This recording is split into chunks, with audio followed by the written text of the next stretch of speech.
let's do this. All right, I'll start. Yeah, pick a good one. I'm trying. I'm holding a phone and I'm talking into it. This is surreal. I've never done it this way before. Okay. The growling behind her had become a steady grumble, undeterred, moving ever closer. When Mariko spun around to face her attacker, two saurian yellow eyes materialized in the darkness, like those of a giant snake. Huh? Huh? Do I need to push it? Do I need to push it? Okay, good. All right. One thing about me, I don't make friends easily. Ability to trust seems to be a prerequisite for lasting relationships, and I'm usually short on that count. Oof. I really get you in the feels right there. Okay, so we're going to talk a little bit about our books, and then we're going to do some other fun stuff. But so first we'll talk a little bit. So Renee, ladies first, please tell us a little bit about Flame in the Mist. Hi everyone, thank you guys so much for coming out here on a Tuesday evening to talk about books with Brendan and me. We're really excited to be here, really excited, and want to thank everybody here at Barnes & Noble, especially Whitney, for all that you guys have done. For Flame in the Mist, again, hi everyone, I'm Renee Ahdieh. I'm the author of The Wrath and the Dawn and The Rose and the Dagger, and the forthcoming Flame in the Mist, which is a mashup of Tamora Pierce's Song of the Lioness alongside 47 Ronin.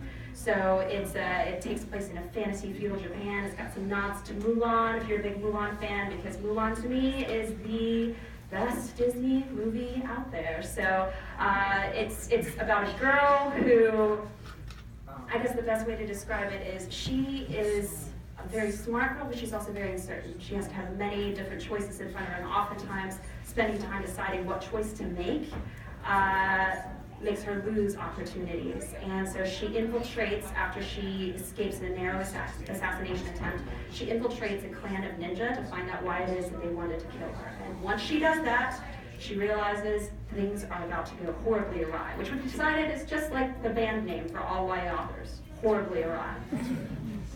Or it's problematic. That's the other name we could call it. All right, so some of you have heard of this book. I've mentioned it a few times. I'm sorry if you're on social media today. So NEMESIS is about a girl named Min Wilder who's 16 years old, and every 2 years on her birthday, she's murdered by the same person. Except for she doesn't die, rather she wakes up in the woods about a mile away from her house without a scratch on her, completely unharmed.